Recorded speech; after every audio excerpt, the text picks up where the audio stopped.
जय हिंद। वंदे मातरम। स्वागत है आपका अपने यूट्यूब चैनल शिक्षा सागर अकेडमी पे। कैसे हैं साथियों आप? आशा करता हूं आप अच्छे मस्त और स्वस्थ होंगे। जैसा कि साथियों हमें पता है कि उत्तर प्रदेश पुलिस की परीक्षा एकदम नज़दीक आ चुकी है। तो साथियों जैसे जैसे परीक्षा नज़दीक आ रही है वैसे वैसे हमारे दिल की धड़कनें भी बढ़ रही हैं। तो मैं साथियों आपको बता दूं कि इस समय हमें सिर्फ़ और सिर्फ अपनी पढ़ाई पर ध्यान देनी चाहिए, क्योंकि साथियों जितने भी दिन शेष हैं वह काफ़ी महत्वपूर्ण हैं। तो तब तक आप अपनी प्रैक्टिस सेट को साथियों देते रहिए और अपने रिवीजन को करते रहिए। और मैं आपसे बार बार कहता हूँ कि हमें परीक्षा के समय ज़्यादा उत्तेजित नहीं होना चाहिए। हमें सिर्फ अपनी पढ़ाई पे ही फोकस करनी चाहिए, क्योंकि साथियों जितने भी दिन हैं काफ़ी इम्पोर्टेंट दिन हैं। जितना जितना दिन साथियों हमारा व्यतीत होता है उतना उतना दिन हमें एग्ज़ाम के एकदम करीब ले जा रहा है। तो ऐसे में साथियों आप अपने समय को व्यर्थ में मत गंवाइए, क्योंकि समय साथियों बहुत ही अनमोल है।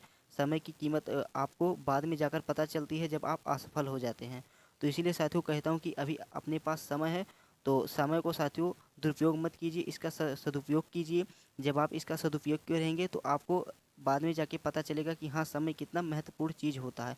तो इसलिए साथियों हर एक चीज़ का समय होता है, तो अभी हमारे पास सिर्फ और सिर्फ समय है पढ़ाई की। तो ऐसे में साथियों 2-3 दिन में आपका एग्ज़ाम भी स्टार्ट हो जाएगा। तो तब तक आप अपनी पढ़ाई को बेहतरीन ढंग से करते रहिए। साथियों मैं सबसे पहले आपको बता दूं कि कई बच्चे ज़्यादा टेंशन ले लेते हैं कि क्या मैं परीक्षा क्लियर कर पाऊंगा कि नहीं कर पाऊंगा। तो सबसे पहले मैं आपको बता दूं साथियों कि परीक्षा हाल में जब आप जाना तो एकदम फ्रेश माइंड होके जाना। एकदम बिना डरे एकदम निसंकोच होकर आप एग्ज़ाम हॉल में बैठना।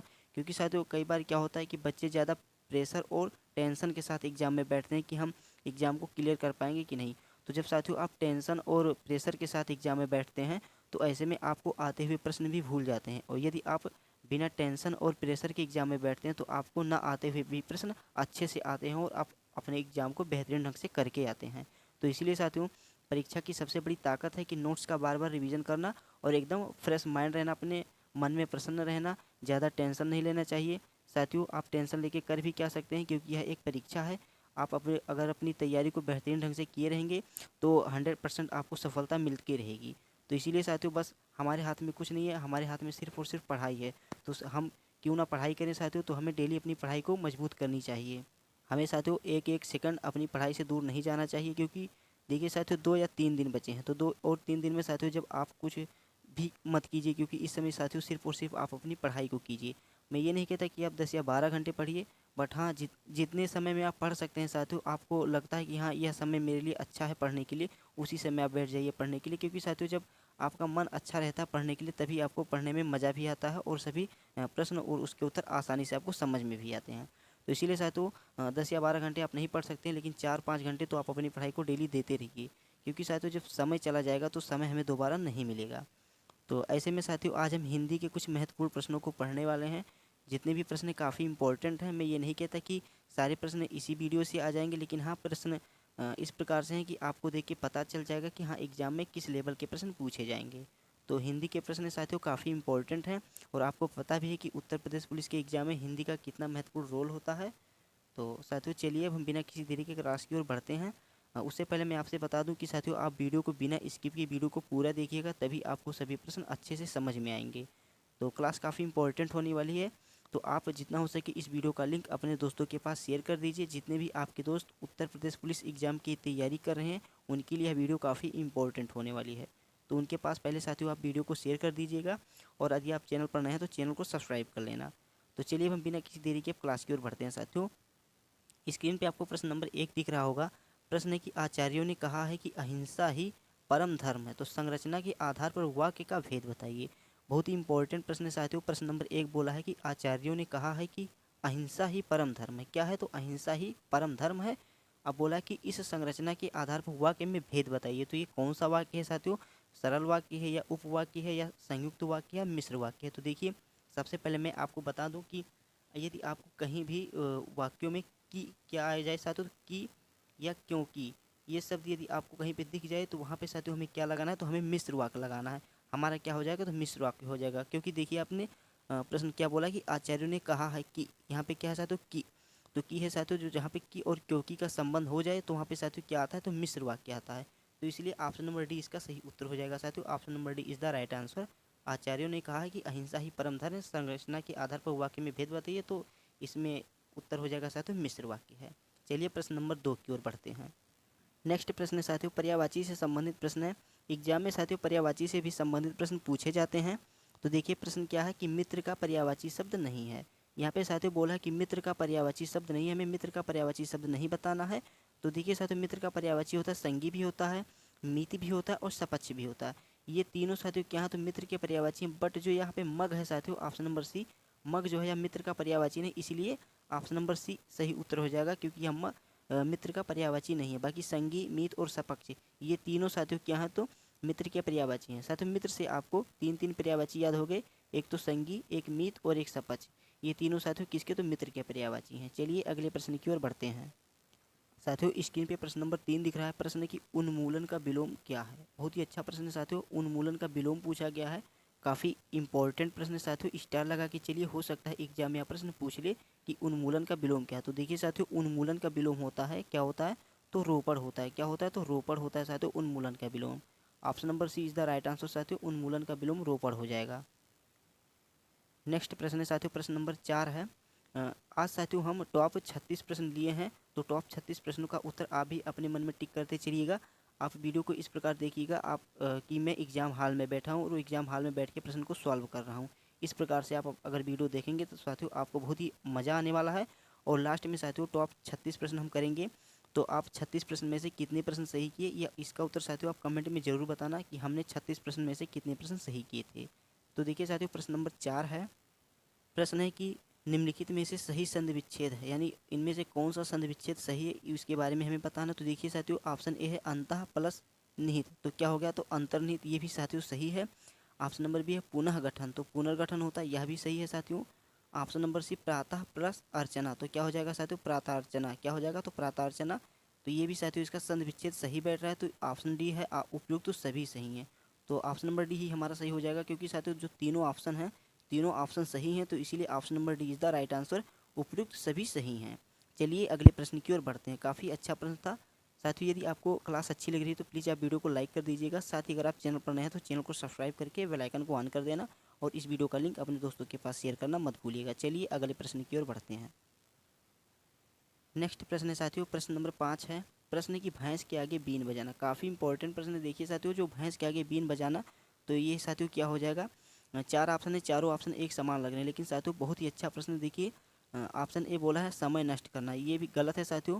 व्यर्थ का काम करना, यह भी गलत है। मूर्ख के आगे ज्ञान की बात करना, ये इसका सही हो जाएगा साथियों। और ऑप्शन नंबर डी देखते हैं, जीवन का मूल्य ना समझना, यह भी नहीं होगा।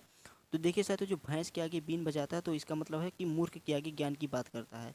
तो इसीलिए ऑप्शन नंबर सी इसका सही उत्तर हो जाएगा कि भैंस के आगे बीन बजाना, मूर्ख के आगे ज्ञान की बात करना। तो option number C is the right answer हो जाएगा। अगला प्रश्न है साथियों प्रश्न नंबर 6 है। प्रश्न की ठन ठन गोपाल, यानी ठन ठन गोपाल, बहुत ही अच्छा प्रश्न। देखिए साथियों ठन ठन गोपाल यानी इसका मतलब क्या हो जाएगा, अत्यंत अमीर, ये नहीं होगा साथियों। बिल्कुल कंगाल, क्या होगा तो साथियों बिल्कुल कंगाल हो जाएगा कि ठन ठन गोपाल है, यह व्यक्ति ठन ठन गोपाल या तो एकदम से कंगाल है। तो इसलिए साथियों ठन ठन गोपाल होना तो बिल्कुल कंगाल होना, इसलिए option number B is the right answer हो जाएगा इसका। चलिए अगले प्रश्न की ओर बढ़ते हैं।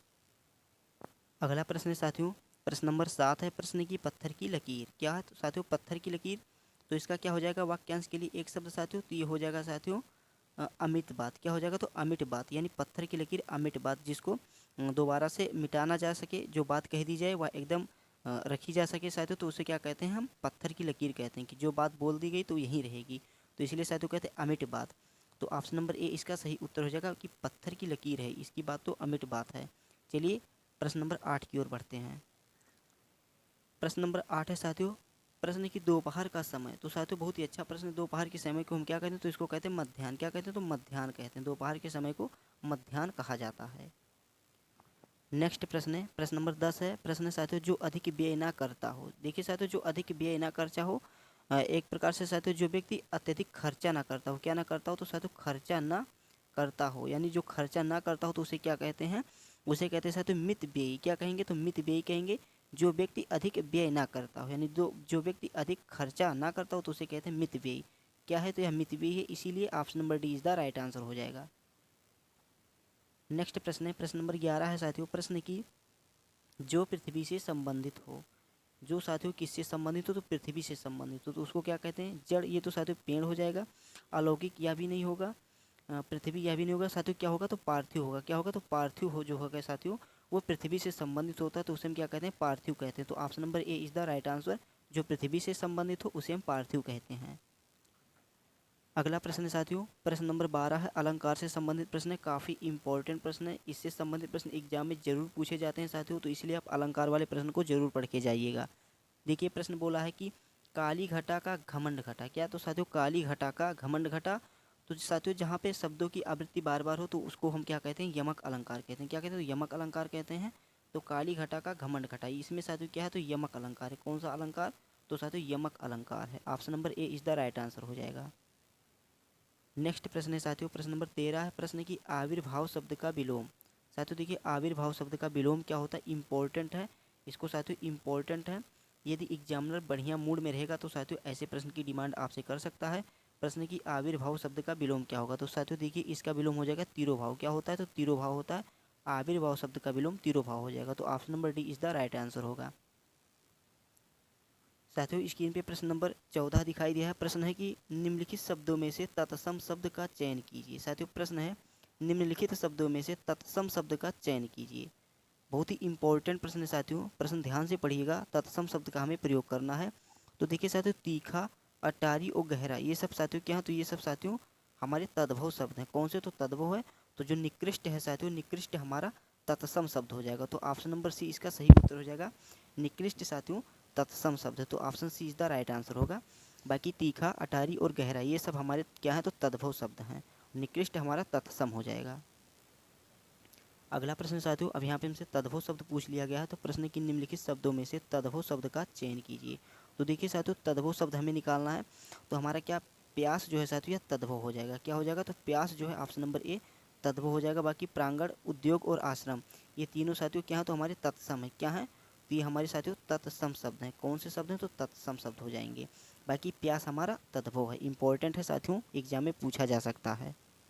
अगला प्रश्न साथियों, वाक्य शुद्ध से संबंधित प्रश्न एग्जाम में जरूर पूछे जाते हैं और इससे संबंधित मैं डेली प्रैक्टिस सेट में करवाया हूँ। आप यदि यूपीपी की स्पेशल एग्ज़ाम को लेकर के साथियों सीरियस हैं तो आप चैनल के अंदर जाकर के यूपीपी से संबंधित महत्वपूर्ण प्रश्नों का हमने रिवीजन करवाया हूँ, तो उसको आप जाके देख सकते हैं। देखिए प्रश्न बोला है कि निम्नलिखित में से कौन सा विकल्प शुद्ध है।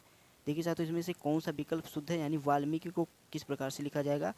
तो इसमें जो साथियों ऑप्शन नंबर बी वाल्मीकि लिखा है, ये वाला जो साथियों है ये शुद्ध रूप से लिखा गया। तो ऑप्शन नंबर बी साथियों वाल्मीकि जो है ये विकल्प शुद्ध है, इसलिए option number B is the right answer हो जाएगा। साथियों यदि आपको क्लास अच्छी लग रही है तो प्लीज़ आप क्लास को लाइक कर देना। चैनल पर नए हैं तो चैनल को सब्सक्राइब कर लेना और वीडियो का लिंक अपने दोस्तों के पास साथियों शेयर करना मत भूलिएगा। तो प्लीज़ वीडियो को आप शेयर जरूर कीजिएगा। चलिए अब हम प्रश्न नंबर 17 की ओर बढ़ते हैं। साथियों प्रश्न नंबर 17 है, प्रश्न है कि निम्नलिखित में से कौन सा वाक्य शुद्ध है। बहुत ही अच्छा प्रश्न, देखिए वाक्य शुद्ध है। तो ऑप्शन ए देखेंगे साथियों, महाभारत 18 दिन तक चला। साथियों महाभारत 18 दिन तक नहीं, महाभारत का युद्ध 18 दिन तक चला था, इसलिए ये नहीं बैठ रहा है। अगला है वह कई कई दिनों से गायब है। साथियों वह कई कई दिनों से गायब नहीं, वह कई दिनों से गायब है, ये होगा साथियों। अगला है वे अनेक कलाएं जानते हैं। तो साथियों ऑप्शन नंबर सी हमें सही लग रहा है, लेकिन ऑप्शन नंबर डी भी देख लेते हैं। तो ऑप्शन नंबर डी है उसका प्राण उड़ गया। ये कैसा शब्द है साथियों, उसका प्राण उड़ गया, ये भी नहीं बैठेगा साथियों। तो देखिए वे अनेक कलाएं जानते हैं, इसलिए ऑप्शन नंबर सी बहुत ही शुद्ध शब्द है। तो option number C is the right answer हो जाएगा साथियों, वे अनेक कलाएं जानते हैं। इनमें से ऑप्शन नंबर सी शुद्ध होगा, वे अनेक कलाएं जानते हैं। चलिए अगले प्रश्न की ओर बढ़ते हैं। अगला प्रश्न है साथियों, प्रश्न नंबर 18 है, प्रश्न की निम्नलिखित में से कौन सा लुटेरा शब्द से प्रयुक्त प्रत्यय है। साथियों प्रश्न की लुटेरा शब्द से प्रयुक्त प्रत्यय है, हमें प्रत्यय बताना है साथियों। तो देखिए लुटेरा, लुट एरा, इसमें कौन सा प्रत्यय है, लुट एरा, लुट एरा। तो इसमें क्या है साथियों, एरा, क्या है, तो एरा, एरा प्रत्यय है, इसीलिए option number A is the right answer हो जाएगा। क्योंकि देखिए साथियों लुट एरा, तो एरा हमारा लास्ट में है एरा, तो साथियों इसलिए एरा प्रत्यय है, इसमें क्या है, तो एरा प्रत्यय है। आप इसी प्रकार से प्रश्नों को निकाल सकते हैं इसका उत्तर साथियों। तो लुट एरा, एरा, इसमें एरा प्रत्यय है। चलिए प्रश्न नंबर 19 की ओर बढ़ते हैं। अगला है साथियों प्रश्न नंबर 19 है, प्रश्न की निम्नलिखित में से कौन सा निस्संकोच शब्द में प्रयुक्त संस्कृत उपसर्ग है। साथियों जो निस्संकोच लिखा है यहाँ पे प्रयुक्त संस्कृत उपसर्ग कौन सा हो जाएगा। तो देखिए साथियों निसंकोच अगर हम लिखेंगे निसंकोच, तो इसको हम साथियों निसंकोच करके लिखते हैं। तो इसीलिए ऑप्शन नंबर डी सही उत्तर हो जाएगा साथियों। निसंकोच का क्या बताना है साथियों, तो हमें उपसर्ग बताना। उपसर्ग साथियों क्या हो जाएगा, निसंकोच, क्या होगा, तो निसंकोच हम कहेंगे, ना कि निसंकोच कहते हैं। तो इसलिए साथियों निसंकोच होगा। तो ऑप्शन नंबर डी साथियों निसंकोच। हम इस प्रकार से लिखते हैं साथियों निसंकोच। तो इसीलिए साथियों इसमें जो क्या है उपसर्ग हमारा नि ये हो जाएगा। तो ऑप्शन नंबर डी साथियों नि इसका सही उत्तर हो जाएगा। चलिए प्रश्न नंबर 20 की ओर बढ़ते हैं। साथियों क्लास को थोड़ा फास्ट करवा रहा हूँ क्योंकि साथियों ये एक प्रैक्टिस सेट है। तो आप इस प्रकार से अपने आपको एडजस्ट करके चलिएगा क्योंकि आपको लगेगा कि हम एग्जाम हॉल में बैठे हैं, इसीलिए साथियों क्लास को थोड़ा फास्ट करवा रहा हूँ। चलिए हम अगले प्रश्न की ओर बढ़ते हैं। अगला प्रश्न साथियों प्रश्न नंबर 20 है। प्रश्न की द्विवेदी युगीन रचना जय भारत के रचनाकार हैं। देखिए साथियों जय भारत के रचनाकार कौन है और द्विवेदी युगीन रचनाकार थे, तो उनका नाम क्या है मैथिली शरण गुप्त। कौन है तो मैथिली शरण गुप्त जो है ये साथियों द्विवेदी युगीन रचना कार हैं और इनका रचना का नाम था साथियों जय भारत। तो जय भारत रचनाकार कौन थे तो मैथिली शरण गुप्त जी थे। तो option number A is the right answer हो जाएगा। अगला प्रश्न साथियों नीली साड़ी में कौन सा विशेषण है। यदि साथियों किसी व्यक्ति या किसी वस्तु के बारे में पूछा जाए तो साथियों उसके बारे में हम क्या बताते हैं, उसके बारे में साथियों हम क्या बताएंगे तो उसके बारे में हम उनका गुण बताएंगे। देखिए साथियों यहाँ पे जो साड़ी है तो साड़ी कैसी नीली है, साड़ी लाल भी हो सकती है, साड़ी पीली भी हो सकती है। तो इसीलिए साथियों हमें क्या बताना था तो साड़ी का साथियों गुण बताना था। यदि मान लीजिए कोई साथियों व्यक्ति या मनुष्य है तो मनुष्य कैसा, मनुष्य गोरा है, मनुष्य काला है या सांवला है, तो उसका हमें क्या बताना पड़ता है गुण। तो इसलिए साथियों कहीं पे कोई व्यक्ति या वस्तु की बात हो और उसके बारे में पूछा जाए तो वहाँ पे क्या हो जाएगा गुणवाचक संज्ञा हो जाएगा। क्यों होगा तो गुणवाचक संज्ञा हो जाएगा क्योंकि साथियों साड़ी कैसी है तो नीली साड़ी में कौन सा विशेषण है तो गुण विशेषण है साथियों। कौन सा तो गुणवाचक है। तो option number C is the right answer हो जाएगा। साथियों नीली साड़ी में गुणवाचक विशेषण है। चलिए प्रश्न नंबर 22 की ओर बढ़ते हैं। अगला प्रश्न साथियों प्रश्न नंबर 22 है। प्रश्न की निम्नलिखित में से कौन स्वर नहीं है। क्या है तो साथियों कौन स्वर नहीं है, बहुत ही अच्छा प्रश्न है। तो देखिए हमें क्या बताना कि कौन सा स्वर नहीं है। तो साथियों जो आ हो गया, उ हो गया, ऐ हो गया, ये सभी साथियों क्या हैं तीनों, तो ये तीनों साथियों हमारे स्वर हैं। बाकी जो साथियों या है साथियों यह हमारा स्वर नहीं है, यह हमारा व्यंजन में आ जाएगा। क्या आएगा साथियों तो ये हमारा व्यंजन में आएगा। तो इसीलिए साथियों option number D is the right answer हो जाएगा। साथियों ये हमारा स्वर नहीं है। तो प्रश्न पूछा था कौन स्वर नहीं है, तो साथियों जो हमारा ऑप्शन नंबर डी या है यह स्वर नहीं है। चलिए प्रश्न नंबर 23 की ओर बढ़ते हैं। प्रश्न नंबर साथियों 23 है। प्रश्न की रमा धन ईश बराबर रमेश यह किस प्रकार की संधि है। हमने शुरू में ही बताया था साथियों यदि किसी व्यक्ति या वस्तु के बारे में संधि पूछे या वो कुछ पूछे तो उसको हम क्या कहेंगे साथियों गुण संधि कहेंगे। कौन सी संधि बताएंगे तो गुण संधि बताएंगे। तो रमा प्लस ईश बराबर रमेश इसमें कौन सा है तो साथियों गुण संधि है। तो option number A is the साथियों राइट आंसर हो जाएगा कि रमा प्लस ईश बराबर रमेश, इसमें साथियों हमारा गुण संधि हो जाएगा। चलिए अगले प्रश्न की ओर बढ़ते हैं। साथियों प्रश्न नंबर 24 है। प्रश्न की निम्नलिखित में से कौन सा शब्द क्रिया विशेषण नहीं है। साथियों बहुत ही इंपॉर्टेंट प्रश्न है, बहुत ही अच्छा प्रश्न है।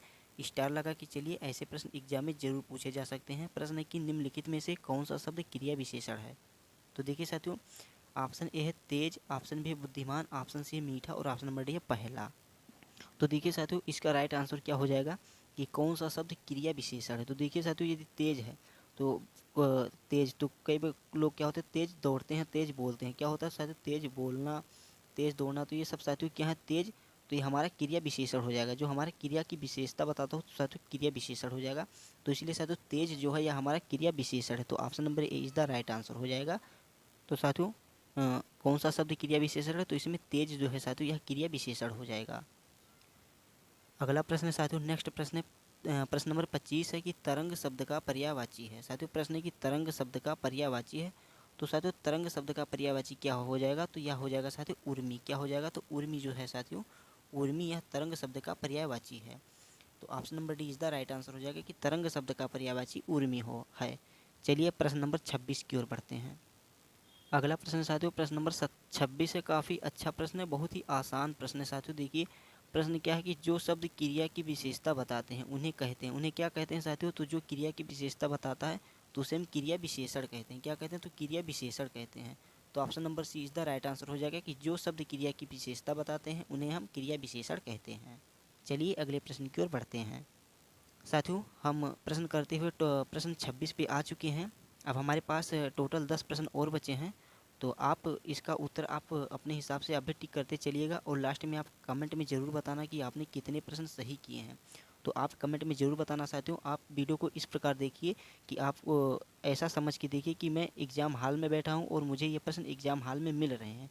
तो इस प्रकार से आप वीडियो को देखिए, तभी साथियों आपको क्लास में मज़ा आएगा, आनंद आएगा।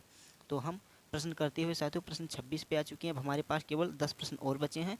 तो चलिए अब उन 10 प्रश्नों को कर लेते हैं, लेकिन इनका उत्तर आप कमेंट में ज़रूर बताना कि आपने टॉप 36 प्रश्नों में से कितने प्रश्न सही किए हैं। चलिए अब हम अगले प्रश्न की ओर बढ़ते हैं। प्रश्न नंबर 27 है साथियों, बहुत ही अच्छा प्रश्न है, काफ़ी इंपॉर्टेंट प्रश्न है, लाजवाब प्रश्न है, सकर्मक क्रिया से संबंधित प्रश्न है। बोला है कि निम्नलिखित में से किस वाक्य में सकर्मक क्रिया है। तो चलिए हम चारों ऑप्शन को देखते हैं। ऑप्शन ए देखेंगे, छोटा बच्चा खिलखिलाकर हंसा। ऑप्शन बी है, बच्चे छत पर पतंग उड़ा रहे हैं। ऑप्शन सी है, छात्र मैदान में दौड़ रहे हैं। ऑप्शन नंबर डी है, मैं रोज़ टहलता हूँ। तो देखिए साथियों, राइट आंसर हमें इनमें मिला है कि किस वाक्य में सकर्मक क्रिया है। तो देखिए साथियों, जो सकर्मक क्रिया है यह हमारा हो जाएगा, बच्चे छत पर पतंग उड़ा रहे हैं। क्या है तो साथियों, जो बच्चे हैं छत पर पतंग उड़ा रहे हैं, तो यही हमारा सकर्मक क्रिया यानी शुद्ध क्रिया हमारी यहीं बैठ रही है, बच्चे छत पर पतंग उड़ा रहे हैं। तो option number B is the right answer होगा कि बच्चे छत पर पतंग उड़ा रहे हैं, ये हमारी सकर्मक क्रिया है। चलिए अगले प्रश्न की ओर बढ़ते हैं। अगला प्रश्न साथियों प्रश्न नंबर 28 है। साथियों बहुत ही अच्छा प्रश्न है, चिन्ह से रिलेटेड प्रश्न है। देखिए प्रश्न क्या बोला है कि निम्नलिखित में से कौन सा चिन्ह योजक चिन्ह के रूप में प्रयोग किया जाता है। तो साथियों जो योजक चिन्ह के रूप में प्रयोग किया जाता है ये हमारा ऑप्शन नंबर सी। जैसे मान लीजिए साथियों कि हम लिखेंगे लाभ हानि, तो इसी प्रकार से जब हम इसके बीच में योजक चिन्ह लगाते हैं तो इसी को साथियों क्या कहते हैं, योजक चिन्ह।